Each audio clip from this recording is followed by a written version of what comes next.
Hello everyone. तो ये हमारा चैप्टर इक्विलिब्रियम का लास्ट है फेज डायग्राम के बाद। That is about the phase diagram of water and carbon dioxide. वैसे फेज डायग्राम होते भी बहुत सारे बहुत हर किसी कंपाउंड्स के मॉलिक्यूल्स को और किसी भी चीज़ के आपको फेज डायग्राम मिल जाते हैं, क्योंकि बिकॉज ये एक्सपेरिमेंटली गिवन होते हैं, आपको खुद नहीं बनाना पड़ता, खुद नहीं बना सकते इसको। ये experimentally by scientist given by us होते हैं, कुछ इंस्ट्रूमेंट्स की हेल्प से निकाला जाता है ये सारे कुछ। तो इसके लिए हम बस कुछ फ्यू पढ़ेंगे, मतलब वाटर का पढ़ लिया, कार्बन डाइऑक्साइड पढ़ लिया, उसकी हेल्प से हम सारे कुछ सॉल्व कर लेते हैं। तो फेज डायग्राम जो वाटर का निकल के आता है वो ये निकल के आता है, जो फेज डायग्राम कार्बन डाइऑक्साइड का निकल के आता है वो ये निकल के आता है। ठीक है, ये आपके जर्नल कर्व्स निकल के आए हैं, जर्नल कर्व जो आपका निकल के आ रहा है ये निकल के आ रही है। ठीक है, इन दोनों डायग्राम के अंदर आप जब डिफरेंस देखते हो, डिफरेंस क्या है, ये दोनों ग्राफ तो आपके सेम जा रहे हैं कर्व, लेकिन जो ये वाला है और ये वाला, इन दोनों में डिफरेंस आ रहा है। ठीक है, यहाँ पर देखोगे, आपने पहले भी पढ़ा होगा, आपके फेजेस थे, यहाँ पर सॉलिड है, यहाँ पर वॉल्यूम लिक्विड, यहाँ पर vapour phase, solid liquid vapour phase. ठीक है, अब यहाँ पर देखोगे, अगर आप यहाँ पर देखोगे जो ये ग्राफ है, ये जो आपका कर्व है, ये क्या सारा ऐसे आ रहा है। ठीक है, तो आप इसका जब स्लोप निकालोगे ऐसे करके, या फिर ऐसे कह लो, हाँ ऐसे स्लोप निकालोगे, और साथ ही साथ में इसका स्लोप निकालोगे, ये तो इसका स्लोप तो हो रहा है इंक्रीज़, और इसका स्लोप क्या हो रहा है आपका, डिक्रीज़ हो रहा है। ऐसा समझ कि जो वाटर का ग्राफ है ये क्या रहा है आपका, डिक्रीज ऐसे करके नीचे आएगा। ठीक है, ऐसे ऊपर नहीं जाता, ऐसे नीचे आता है। ठीक है, ये ऊपर जा रहा है, मतलब ग्राफ आपका ये जो देखोगे आप यहाँ पर, ग्राफ आपका इंक्रीज होगा, स्लोप यहाँ पर ज़्यादा है आपका। ठीक है, यहाँ पर अगर आप देखोगे तो आपका सॉलिड फेज़ है, लिक्विड फेज़ है। ठीक है, लिक्विड फेज़ सॉलिड फेज़ समझ में पता होगा आपको यहाँ। ठीक है, दोनों क्या है आपकी इक्विलिब्रियम पर है यहाँ पर। ठीक है, तो मैं कह सकती हूँ कि जो एसएल है ये फ्यूज़न है, और जो OA लाइन है वो क्या रिप्रेजेंट कर रही है, आपकी फ्यूज़न कर्व को शो कर रही है। इसके अंदर को सॉलिड फ्यूज़ हो रहा है लिक्विड के अंदर, लिक्विड से वेपर के अंदर ये आपका वेपराइजेशन फेज़, और सॉलिड से वेपर के अंदर से कहते हैं हम सब्लिमेशन फेज। ठीक है, ये आपको 3 फेजेस इसके अंदर प्रेजेंट है। ठीक है, यहाँ पर क्या करूँगा मैं, यहाँ पर आप देखोगे स्लोप इन PT डायग्राम, बिल्कुल है PT में प्रेशर टेम्परेचर गिवन होगा, that mean it's a graph of, it's a diagram, या इट्स मैं कह दूँ ये स्लोप जो भी आप देख रहे हो ये भी किसका होगा, ये आपका सेकंड कंपोनेंट का या कह दूँ मैं। ठीक है, यहाँ पर आपको कंपोनेंट 2 आता है उसके लिए होगा। तो आपको पता होगा जब हम किसी का स्लोप निकालते हैं तो वाई एक्सिस यहाँ होता है, एक्सिस यहाँ होता है, स्लोप क्या होता है आपका dy/dx, हम tan थीटा कहते हैं। तो यहाँ पर dy क्या है आपका dp/dt, इससे हम क्या निकालेंगे, स्लोप निकालेंगे PT डायग्राम का। ठीक है, अगर आप देखोगे जनरली आपको जो इक्वेशन होती है उसको क्रेपलियन इक्वेशन, इसके थ्रू हम क्या करते हैं PT डायग्राम का स्लोप निकालते हैं इस इक्वेशन की हेल्प से, dp/dt delta H t delta v, इसके हेल्प से हम सारे स्लोप्स को निकालते हैं। It is called the Clapeyron equation. ठीक है, आया समझ में। अब देखो यहाँ पर जब आपने ये क्लैपलिन इक्वेशन देखी दैट्स कॉल्ड dp/dt, तो मैं क्या करें फ्यूजन फेज के लिए, बिकॉज मुझे बताया भाई हमारा लिक्विड का और वेपरेशन फेज की तो सेम थी, बस सॉलिड से लिक्विड जो रहे थे उसके लिए डिफरेंट आ रहा था फेज। तो dp/dt फ्यूजन के लिए स्लोप आपका सिंपल है ही है। ठीक है, यहाँ पर फ्यूज़न के लिए मैं बता रही हूँ, यहाँ पर उसके लिए बताइए बताने को, तो delta H fusion temperature dot delta V। अब आप देखोगे ना, कहीं बच्चा ना ये कहते हैं देखो सॉलिड था आपका लिक्विड में चेंज हुआ तो मुझे हीट देनी पड़ेगी, तो डेल्टा H तो आपको क्या होगा, एंथैल्पी तो पॉजिटिव होगी। अब डिपेंड टेम्परेचर तो हमेशा ही पॉजिटिव होता है, डिपेंड जितना भी स्लोप आपका डिपेंड करेगा वो किस पे करेगा, वॉल्यूम पर डिपेंड करता है। जिसमें हम लिखते हैं volume of liquid minus volume of solid, इस पर डिपेंड करेगा आपका फ्यूज़न। आया बात समझ में। अब बहुत बच्चे सोचते हैं मैम ये तो एक तरीके से एंडोथर्मिक रिएक्शन हम कह सकते हैं, बिकॉज हम यहाँ पे हीट ट्रांसफर करें जो ड्यू टू विच हमारा सॉलिड चेंज हुआ लिक्विड के अंदर। पर ध्यान रखना, एंडोथर्मिक रिएक्शन हम उनको कहते हैं जब हम किसी दो बॉन्ड्स को, डिफरेंट बॉन्ड्स को तोड़ते हैं और क्यों कोई न्यू बॉन्ड बनता है, जब आपको कोई हम हीट देते हैं तब हम उसको कहते हैं that is called endothermic reaction. But कभी जब हमारा सेम ही मॉलिक्यूल है, सेम ही मॉलिक्यूल के अंदर बॉन्डिंग में ब्रेकेज हुई तो उसको हम नहीं कहेंगे। ठीक है, वो कंसिडर नहीं होता। ठीक है जी, अब मुझे बताना था कि भाई मुझे उसका स्लोप देखना है वाटर का मॉलिक्यूल का, तो मैंने कहा कि भाई ये तो आपका पॉजिटिव टेम्परेचर पॉजिटिव डिपेंड करता है वॉल्यूम के अंदर, वॉल्यूम पे क्या डिफरेंस आएगा। तो आप देखोगे कभी भी आपने देखा होगा कि जो आपको volume of liquid minus of volume of solid का देखते हैं, तो volume in liquid phase is more and volume in solid phase is less. Water के अकॉर्डिंग मैं बताऊँगा आपको, सॉलिड फेज के अंदर उसका वॉल्यूम कम हो जाता है और लिक्विड फेज के अंदर उसका वॉल्यूम ज़्यादा ही रहता है, जिसका से क्या होता है ये पॉजिटिव आती है डेल्टा V की वैल्यू। हमें हमारे हिसाब से होनी चाहिए, हम सोचते हैं बात कि वॉल्यूम इन लिक्विड फेज तो ज़्यादा होना चाहिए, वाटर का मॉलिक्यूल तो वाटर मॉलिक्यूल्स वाटर लिक्विड के अंदर फेज में दूर दूर होते तो उसका वॉल्यूम ज़्यादा होगा, सॉलिड के अंदर इकट्ठे हो जाते तो उसका वॉल्यूम कम हो जाना चाहिए। बट ऐसा नहीं होता। क्यों नहीं होता, इसके अंदर डेल्टा V की वैल्यू नेगेटिव आती है। क्यों, इसके अंदर जो सॉलिड का वॉल्यूम होता है वो ज़्यादा होता है। क्यों, क्योंकि जो आपके जो एयर पार्टिकल्स हैं वो क्या करते हैं, ऐसा स्ट्रक्चर अंदर ट्रैप हो जाते हैं वाटर के अंदर, जिसका आंसर आपको वॉल्यूम अपने आप ही इंक्रीज़ हो जाता है। आया समझ में, क्योंकि वहाँ पर क्या होता है सॉलिड आइस के अंदर क्या होता है, वहाँ पर केज लाइक स्ट्रक्चर्स बने स्टार्ट हो जाते हैं, फॉर्मेशन ऑफ सॉलिड से वॉल्यूम उसका इंक्रीज हो जाता है। और ये आपका पूरा ग्राफ इसका नेगेटिव में जाता है स्लोप इसका। अब मैं इसकी बात करूँ कार्बन डाइऑक्साइड के लिए बात करूँ तो डी पी इसका सॉलिड डिपोजिशन के लिए निकालूंगी, वही सिंपल केस आएगा। लेकिन यहाँ पर क्या होता है वॉल्यूम का ही ज़्यादा होता है, इस पर कोई फर्क नहीं पड़ता। ओनली वाटर के केस के लिए हम डिफरेंट देते हैं, जिस वजह से पढ़ना पड़ा वाटर का आपका पूरा डायग्राम। आया समझ में। अब नेक्स्ट है हमारे सामने इसके कुछ क्वेश्चन हमारे सामने हैं जो कि आपके नेट एग्जाम में पूछे भी गए हैं। That is called the expression for vapour pressure P1 and the vapour pressure liquid P2 phases of pure substances are this one and the triple point temperature this substance is this. वो कहता है कि triple point आपको दे रखा है, triple point given होगा, that mean it's a one component, simple सी बात है, वन कंपोनेंट का सिस्टम होगा अगर वो ट्रिपल डायग्राम है। ट्रिपल डायग्राम के लिए समझ में आ गया होगा, ठीक है। उसने कहा फिर उसके बाद वेपर प्रेशर 1 पे है, लिक्विड 2 पर है, प्योर सब्सटेंसेस के लिए वो ये दे रखे हैं। तो भी आपको पता होगा कि ट्रिपल पॉइंट पर क्या होते हैं आपकी सब चीज़ सेम होती है। सब चीज़ सेम मतलब कैसे आप देखो देर ट्रिपल पॉइंट देखो one component diagram and also pressure is same for 3 phases triple point. आप देखोगे कि ट्रिपल पॉइंट पे क्या होता है आपके तीनों के प्रेशर सेम होते हैं, तीनों फेजेस के, तीनों दोनों प्रेशर को सेम लेके चल दूंगी, आपको वैल्यू हो जाएगी टेम्परेचर की। सिमिलरली ये क्वेश्चन आपका ये एक तरीके से डिट्टो वही सवाल है सारा कुछ।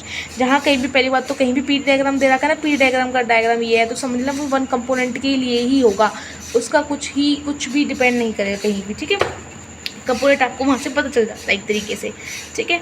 अच्छा जी चलो मैं एक बार इसको बता भी देती हूँ आपको। देखो एक यहाँ पर क्या दे रखा है vapour pressure of solid and liquid ammonia near the triple point are given. वो कहता है triple point simple triple point होता है वन कंपोनेंट का सिस्टम होगा। इसके अंदर आपको क्या दे रखा है वेपर प्रेशर दे रखा है, वेपर प्रेशर 1 वेपर सॉलिड का लिक्विड का दे रखा है।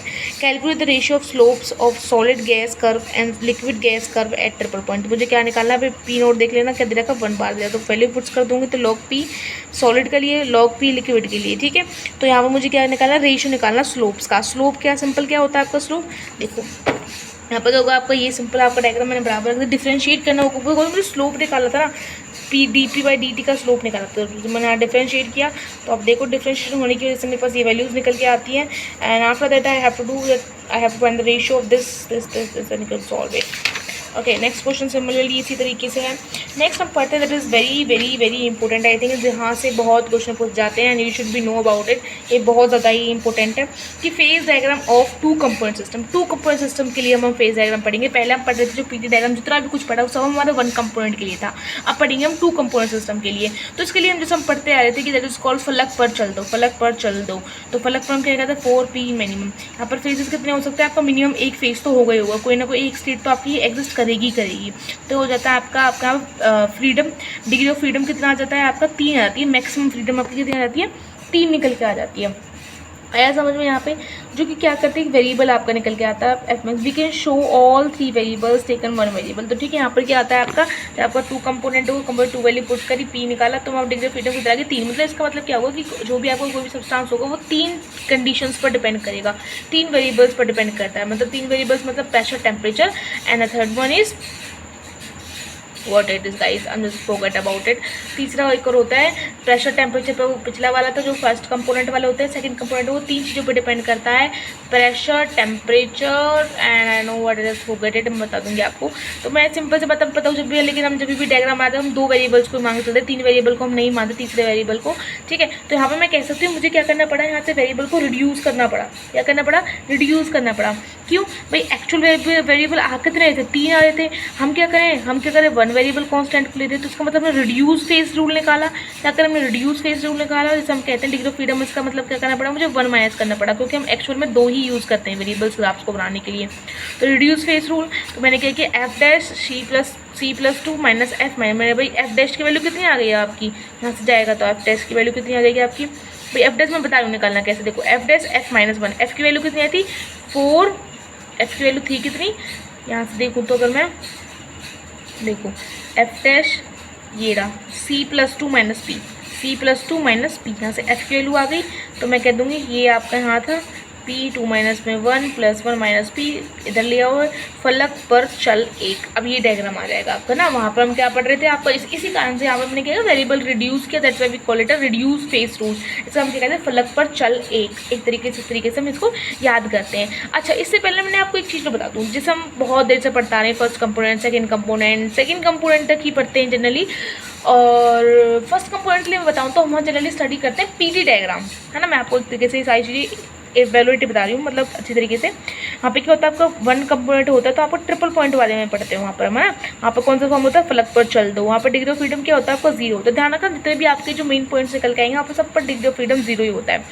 जब हम 2 कंपोनेंट्स की बात करें, जिस पर हम कहते हैं फलक पर चल एक फॉर्मूला यूज़ करें, तो वहाँ पे 2 पॉइंट्स निकल के आते हैं। पहला पॉइंट आपका निकलता है यूटेक्टिक पॉइंट और दूसरा होता है कॉन्ग्रुएंट मेल्टिंग पॉइंट। यहाँ पर डिग्री ऑफ फ्रीडम दोनों ही 0 होते हैं। इनकी कंडीशंस बताऊंगा मैं आपको कब कब ये पॉइंट्स आपके अब माने जाते हैं, ठीक है। सो लेट्स सी, देखो ये था आपका 2 कंपोनेंट सिस्टम। ये क्या था आपका 2 कंपोनेंट सिस्टम, मतलब मेरा पहला कंपोनेंट तो ये था और दूसरा कंपोनेंट ये था, ठीक है। पहले कंपोनेंट के लिए, दूसरे कंपोनेंट के लिए ये जो मेरा ग्राफ निकल के आता है, ठीक है। ये आपका क्या है, यूटेक्टिक पॉइंट। इसे हम यहाँ पे यहाँ पर हाँ थर्ड चीज़ से हमारे pressure, temperature, composition, that is called the mole fraction इसे हम कहते हैं। तो यहाँ पर हम टेम्परेचर और मोल फ्रैक्शन 2 चीज़ों को लेकर चलते हैं, प्रेशर को हम छोड़ देते हैं यहाँ पर। तो ये पॉइंट आपका आता है यूटेक्टिक पॉइंट। ये आपका ग्राफ बनता है इस तरीके से। दूसरा आपका इस तरीके से बनता है, ठीक है। ये होता है आपका कॉन्ग्रुएंट मेल्टिंग पॉइंट। क्या कहते हैं इसे, कॉन्ग्रुएंट मेल्टिंग पॉइंट। ये दूसरे का ग्राफ है, यूटेक्टिक पॉइंट आता है, यहाँ पर कॉन्ग्रुएंट मेल्टिंग पॉइंट होता है। दोनों ग्राफ्स को बहुत ढंग से समझेंगे, ठीक है। तो उसके बाद हमारा टॉपिक आता है that is called non miscible solid और मिसिबल सॉलिड्स। नॉन मिसिबल का मतलब क्या है कि जब मैंने क्या किया, किसी भी 2 सॉलिड्स को मिलाया और उन्होंने दोनों ने रिएक्ट करके कुछ भी नहीं बनाया, वो सिंपल जैसे थे वो वैसे ही पड़े हैं। भाई मैंने ए मिलाया, बी मिलाया, तो ए भी वैसे ही कि वैसे ही पड़े, मेरा कुछ भी रिएक्शन नहीं है, उसे हम कहते हैं नॉन मिसिबल सॉलिड्स, ठीक है। यहाँ पर क्या होता है, मुझे भी सिंपल सी बात है, यहाँ पर आपको क्या स्टडी करना पड़ेगा, यूटेक्टिक पॉइंट। या तो ऐसे बना लो कर्व को, ऐसे बना लो, कोई डिफरेंस नहीं आता उससे, ठीक है। तो मुझे क्या करना पड़ेगा यहाँ पे, मुझे क्या करना पड़ेगा यहाँ पे, अप्लाइड रिड्यूस फेस रूल लगाना पड़ेगा इक्वेशन के अंदर। To the equilibrium represented the curve AC and CB that is solid solution, solid A solution. कि आप देख रहे हो कि यहाँ पर एक इक्विलिब्रियम बना रखा है मैंने, that is called A and B, this is the position. ये आपके ये पॉइंट क्या होता है, आपकी ये लाइन क्या शो करती है, ये शो करिए आपकी इक्विलिब्रियम किसके बीच में, आपका सॉलिड A के बीच में। ये क्या है आपका solid A and solid B and solution, solid B का सॉलिड B का सॉल्यूशन उसका। तो यहाँ पर मैं चलाऊंगी फलक पर चल एक, तो यहाँ पर फॉर्मूला जाएगा आपका फेज़ कितना है। अगर मैं यहाँ पर बात करूँ, एक सॉलिड एक सॉल्यूशन का फेज़ है। देखो यहाँ पर मैंने क्या किया, ये रहा, ये वाला पॉइंट की बात कर रही हूँ, ठीक है। तो पहले पॉइंट की मैं बात करूँ तो यहाँ पे फेज़ आपका हम चेक करेंगे कितने फेजेस कितने प्रेजेंट है। तो ये सॉलिड A का है और उसी का सॉल्यूशन है इसके अंदर, आइए बस समझे। ये क्या है आपका सॉलिड A एंड उसका सॉल्यूशन। अच्छा उसका ही सॉल्यूशन है, फेज़ यहाँ पर कितना होगा, सिंपल आपको 2 फेजेस होंगे, एक आपका लिक्विड फेज़, एक आपका सॉलिड फेज़, ठीक है। दोनों अलग अलग मटेरियल के भी, बिकॉज उसके अंदर क्या है, B भी मिला हुआ है, A भी मिला हुआ, उसका जो सॉल्यूशन मिल के उसको सॉलिड A का है। तो यहाँ पर हम क्या लेंगे, फेज़ आपके 2 निकल के आएंगे, ठीक है। एक सॉल्यूशन का फेज़, एक सॉलिड का फेज़, आया समझ में। यहाँ पर क्या दे रखा है, कंपोजिशन है, ये आपका टेम्परेचर। यहाँ पर A आपके 100% था, यहाँ पे B आपका 100%, तो आप B 0 होगा, यहाँ पे A 0 होगा, ठीक है। अब देखो यहाँ पर मैंने ग्राफ ऐसे बनाया, ऐसे कि जो C पॉइंट निकल के आता है, यहाँ पर क्या होता है आपका लोएस्ट टेम्परेचर होता है, लोएस्ट टेम्परेचर। आप देखो यहाँ पर लोएस्ट टेम्परेचर है, ठीक है। लोएस्ट टेम्परेचर नाम से इसे जानते हैं हम एक तरीके से। दूसरी चीज़ मैं ऐसे बताऊँ, यहाँ पर फेज़ कितना होता है, देखो एक तो यहाँ पर होगा सोल्यूशन A और B का, ये सॉलिड A का, ये सॉलिड B का, तो कितने फेज़ हो गए, यहाँ पर 3 फेजेस प्रेजेंट होते हैं यहाँ पर, ठीक है। सॉलिड A का, सॉलिड B का और उसके सॉल्यूशन का, आया समझ में। ये आपका पूरा ग्राफ होता है। यहाँ पे मैं सोल्यूशन A B की बात करूँ तो यहाँ पर सोल्यूशन ये है उसका, तो फेज़ यहाँ पे 1 होगा, यहाँ पर फेज़ 2 होगा, यहाँ पर भी फेज़ 2 होगा, यहाँ पर फेज़ 3 होगा। एक कंपोजिशन मैंने आपके सामने बना कर दिखा दिया। तो यहाँ पर डिग्री ऑफ फ्रीडम क्या होती है, 1 होती है, that is both equilibrium are monovariant. किसका मतलब क्या होता है, जब डिग्री ऑफ फ्रीडम यहाँ पर आप देखोगे, अगर यहाँ पर इस वाले पॉइंट के लिए मैं बात करूँ तो यहाँ पर देख रहे हो आप, इन लाइंस के लिए बात कर रही हूँ, तो यहाँ पर डिग्री ऑफ फ्रीडम क्या आ रहा है, 1 आ रहा है। इसका मतलब क्या करोगे, दोनों ही क्या है, दोनों लाइंस जो आपको शो दिखाई गई है, ये क्या है, दोनों ही मोनोवेरिएंट है। मोनोवेरिएंट का मतलब ये क्या करते हैं, बस एक ही चीज़ पर ही डिपेंड करेंगे, या तो आपका टेम्परेचर पर डिपेंड करेगा या फिर आपके कंपोजिशन पर डिपेंड करेगा। इस तरीके से हम इसको समझ के चलते हैं। आया, अब मैं ना आपको एक एक लाइन के हिसाब से इसको समझाऊंगी। देखो पहला है आपका the eutectic point C। Eutectic point क्या कहता है, जब 2 curves AC and BC meet at the point C, जब 2 कर्व्स आपके मिलते हैं C पॉइंट पर, here the both solid and A and B must be in equilibrium, यहाँ विद द सॉल्यूशन फेज। हम क्या कहते हैं, यहाँ पर दोनों A और B के सॉल्यूशन को हमने ऐड किया और वो दोनों क्या है, इक्विलिब्रियम स्टेट पर है सॉल्यूशन के साथ, ठीक है। The number of phases is 3 by applying the reduce phase. जब नंबर ऑफ फेज हम निकालते हैं किसका, आपका उस इक्विटेक्टिक पॉइंट का, यूटेक्टिक पॉइंट का, तो उसका फेज कितना आता है, 3 आता है, वो मैं आपको बता दिया, ठीक है कैसे। और डिग्री ऑफ फ्रीडम क्या निकल के आता है आपको, 0 निकल के आता है। समझ गई, ध्यान रखना हमेशा कि यूटेक्टिक पॉइंट हो, ट्रिपल पॉइंट हो या फिर कॉन्ग्रुएंट पॉइंट हो, वहाँ पर आपका डिग्री ऑफ फ्रीडम 0 ही आता है। Next is this the system represented by the point C is non variant. अगर भाई डिग्री ऑफ फ्रीडम 0 आ गया, इसका मतलब वो कोई भी वेरिएबल पर डिपेंड नहीं करेगा, वो नॉन वेरिएंट होगा। In other words both the temperature and of system solid A solid B are fix composition. इसका मतलब मैं कह सकती हूँ तरीके से वो नॉन वेरिएंट है, वो किस पर भी डिपेंड नहीं करेगा आपको यूटेक्टिक पॉइंट। तो मैं कह सकती हूँ ना तो सोल्यूशन ए या जो सॉलिड ए है, बी है, या सोल्यूशन ए एंड बी, उन पर कोई भी प्रभाव नहीं पड़ेगा, ना तो टेम्परेचर का पड़ेगा, ना ही कंपोजिशन का प्रभाव पड़ेगा। आया समझ में। Next the mixture of component A and B are at point C. जो मिक्सचर हम बात कर रहे हैं कंपोनेंट ए और बी का पॉइंट सी पर, melts at the lowest temperature. वो क्या करते हैं आपका, वो दोनों मीट करते हैं, मैंने मीट लिखना था, एट द लोएस्ट टेम्परेचर। वो क्या कहते हैं, लोएस्ट टेम्परेचर पर जाकर मीट करते हैं। It is called the T indicated on the graph. The point C therefore called the eutectic point. Eutectic point का मतलब क्या होता है, ग्रीक यूटेक्टस। ग्रीक के अंदर क्या पढ़ता है, यूटेक्टस का नाम, इसका मतलब होता है ईजी मेल्टिंग। मतलब क्या होता है, वो आपका लोएस्ट मिनिमम पॉइंट होता है कि यहाँ पर आपका मेल्टिंग करना स्टार्ट कर देता है कोई भी चीज़, ठीक है। तो मैं कह सकती हूँ जो मिक्सचर आपका बन के आता है ए और बी का, जब वो जहाँ पर मीट कर देते हैं, वो मिक्सचर मीट हो जाता है, वो ग्राफ उसका, तो वो पॉइंट निकल के आता है, उसे हम कहते हैं eutectic point. And eutectic point that mean there is a point there which we help us to finding that it is a easy melting। यहाँ पर आपको मेल्टिंग होनी स्टार्ट हो जाती है। द करस्पॉन्डिंग कंपोजिशन सी ई, जैसे हम कहते हैं कि जो कंपोजिशन हम यूज़ करते हैं सी की फॉर्म से, टेम्परेचर हम करते हैं टी फॉर्म से, are known as eutectic composition and eutectic temperature easy. The eutectic mixture although it's a definite melting point it's not in regarding as the compound. अच्छा ये कहता है, इसको ध्यान समझना कि जो यूटेक्टिक मिक्सचर बन के आता है, although it's a definite melting point it's not in regarding as the compound. कि मतलब वो कहता है कि देखो भाई मैंने क्या किया, यहाँ पर आपका ए और बी दोनों प्रोडक्ट्स थे आपके, यहाँ पर ए और बी, ठीक है, साथ में उनको सोल्यूशन बन के आ गया ए बी। अभी ऐसे ध्यान रखना, ए बी अलग, ए बी का सोल्यूशन अलग बन के आया, ए और बी अलग पड़े हुए हैं, उनका सोल्यूशन एक अलग है लिक्विड फेज के अंदर। तो मैंने कहा कि वो रिएक्शन नहीं करते, वो अलग के, भाई ए अलग पड़ा है, बी अलग पड़ा है, उन्होंने कोई डिफरेंट प्रोडक्ट नहीं बनाया रिएक्ट करके, ठीक है, वो सिंपल जैसे थे वो वैसे ही पड़े हैं। लेकिन जब मैंने उसका मेल्टिंग पॉइंट चेक किया तो उनका उन सब उस सोल्यूशन को जो बन के आ रहा था, उसका ए और बी का सोल्यूशन जो बन के आ रहा था, उसका एक फिक्स मेल्टिंग पॉइंट निकल के आता है। अब भाई सिंपल से हमने सीखा था कि फिक्स मेल्टिंग पॉइंट तो किसी कंपाउंड का निकल के आता है, पर वहाँ तो कंपाउंड फॉर्मेशन हुआ ही नहीं, तो बेसिक हम कह सकते हैं वहाँ पर बेसिक उसका एक डेफिनेट मेल्टिंग पॉइंट निकल के आता है, but it's not considered as a compound because वहाँ पे कोई रिएक्शन हो ही नहीं रही। They are just remain different, they are remain separately, वो दोनों क्या सेपरेटली पड़े हुए हैं सोल्यूशन के अंदर, ठीक है। क्यों नहीं होता भाई वो कंपाउंड, क्यों नहीं बनता, क्योंकि क्यों नहीं बनता, the components are not in stoichiometric proportions. कि पहला क्या होता है आपका, दोनों की क्या है, आपके स्टोशियोमेट्रिक जो कोफिशिएंट्स होते हैं, मतलब प्रॉपर कंसंट्रेशन के अंदर दोनों पड़े नहीं होते, जिससे रिएक्शनों की ढंग से हो जाए, ठीक है। दूसरी चीज़ होती है the examination under a microscope that reveal the existence of separate crystals of the components. कि भाई जैसे जब हमने रिएक्शन को देखा, जब हमने ए बी प्रोडक्ट्स को इस अंदर के सोल्यूशन के अंदर डाला, फिर उनको सोल्यूशन फॉर्म हुआ, तो हमने देखा कि माइक्रोस्कोप के अंदर साइंटिस्ट ने उन्होंने देखा कि जो पार्टिकल्स है वो दूर दूर पड़े हुए हैं, उन्होंने कोई रिएक्शन की नहीं है, बस वो सोल्यूशन बन चुका है, but there is no any type of existence, there will be that is a reaction occurring to between them A and B. Okay, there's a simple thing that is there.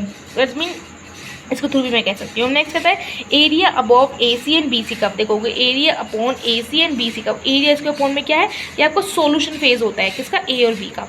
ध्यान रखना, ये ऐसे line लगाई मैंने। अब एक बात, तो ये देखो इजी मेल्टिंग हो रही है यहाँ पर, ये क्या आपको मेल्टिंग पॉइंट है। अब इसके बाद मैं मेल्टिंग पॉइंट इंक्रीज करूँगी, ये टेम्परेचर इंक्रीज करूँ तो मेल्टिंग जल्दी होने स्टार्ट हो जाएगी, ये तो आपका लिक्विड फेज के अंदर है यहाँ पर।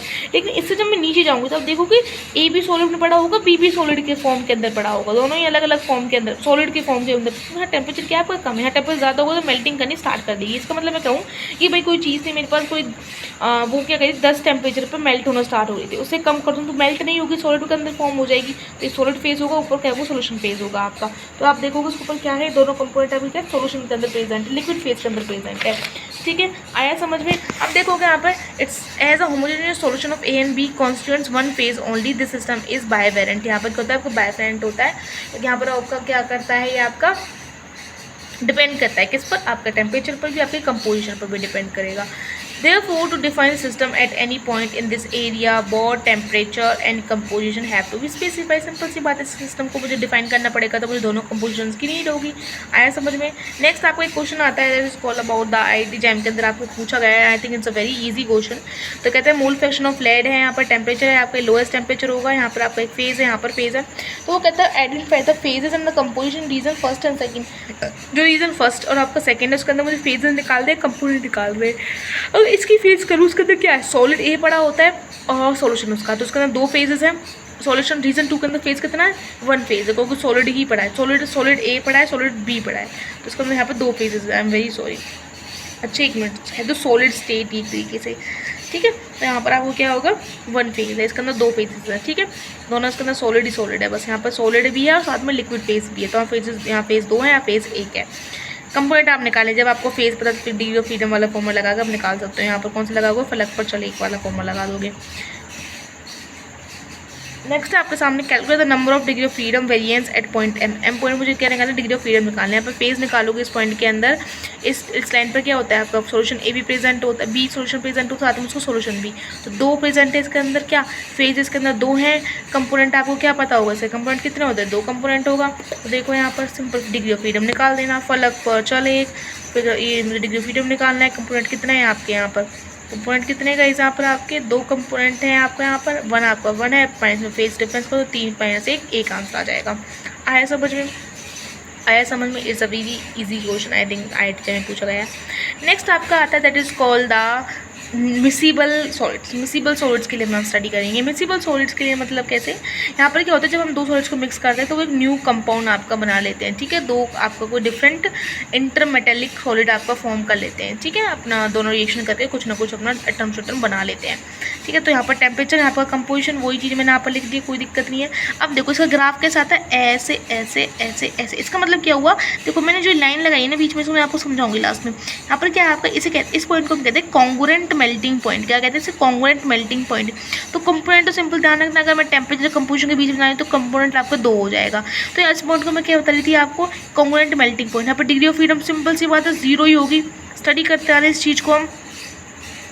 Composition same of A B and A B solution, हम बता दें क्या होता है। देखो यहाँ पर क्या होता है आपका, ये पॉइंट जो आप निकाल के लेकर आ रही है, आपको सॉलिड ए एंड सॉलिड ए होगा और ए बी होगा, उसका सॉल्यूशन होगा। यहाँ सॉलिड बी होगा और ए बी का सॉल्यूशन होगा। इसके लिए बात करूँ तो यहाँ पर बी का सॉल्यूशन होगा ओनली। यहाँ पर क्या होगा आपका, देखो एक तरीके से यहाँ पर ये आपका सिंपल ए सॉलिड, ये आपका ए बी सॉल्यूशन, ये भी ए बी सॉल्यूशन। अब देखो मैं बताती हूँ, जैसे मान चलो आपने क्या किया, यहाँ से ए डाला, यहाँ आपने डाला बी, ठीक है। अब क्या होगा, जब आपने ए बी डाला तो उसको कुछ ना कुछ सॉल्यूशन बन गया, सॉल्यूशन बन गया। सॉल्यूशन मतलब बनने का मतलब यहाँ आपका बन गया एक सॉल्यूशन। दोनों आपने मिक्स किए, दोनों मिक्स यहाँ पर बन के आ गया आपका एक सॉल्यूशन बन के आ गया। अब ये सॉल्यूशन बन के आता है ना, जो आपका ए बी का सॉल्यूशन वो एक डिफरेंट तरीके से बन के आता है। मैं बताऊँ कैसे, देखो इस पॉइंट के लिए मैं बात करूँ, ठीक है। इस पॉइंट पे क्या होगा, आपका ए बी का सॉल्यूशन पड़ा होगा, साथ ही साथ में आपके ए के पार्टिकल्स भी पड़े होंगे, बी के पार्टिकल्स भी पड़े होंगे। 2 चीज़ आपको गिवन होती है इसके अंदर, 3 आपका फेज निकल के आता है यहाँ पर। I can explain you with the easy thing, ठीक है। देखो अब यहाँ पर देखना, ए बी का सोल्यूशन पड़ा होगा, ए बी का सोल्यूशन, बी का सोल्यूशन, बी का सोल्यूशन। यहाँ पे सॉलिड ए होगा बिकॉज ये आपका मेल्टिंग पॉइंट है इनका मिनिमम, तो इसके नीचे सॉलिड होगा, इसके नीचे भी सॉलिड ही होगा, ठीक है। अब देखो यहाँ पर मैं आपको दिखाती हूँ तरीके से। So far we have study system in which the 2 component exist at a separate entities where in a solid और सॉल्यूशन फेज। क्या मैं देखा, हम बहुत ऐसे स्टडी करते आ रहे हैं, क्या स्टडी करते आ रहे हैं कि जब 2 कंपोनेंट्स की बात हो रही है तो वहाँ पर क्या होता है, आपके 2 सेपरेट एंटिटीज एग्जिस्ट करती है सॉलिड फेज के अंदर और सॉल्यूशन फेज के अंदर। जैसे मान लो मैंने सॉलिड ए इसके अंदर ऐड किया तो उसका सॉल्यूशन साथ में, मतलब ए सॉल्यूशन ऐड करूँगी, ए तो सॉलिड पड़ा ही होगा उसके अंदर, साथ ही साथ में उनका सॉल्यूशन भी पड़ा होगा उसके अंदर, ए बी का सॉल्यूशन भी होगा साथ ही साथ में, लेकिन होते वो डिफरेंट फेज के अंदर है भाई। एक आपका लिक्विड फेज के अंदर, सॉलिड फेज के अंदर। There are number of systems known in which 2 metals from and intermetallic compounds और salt called and water form a solid hydrate.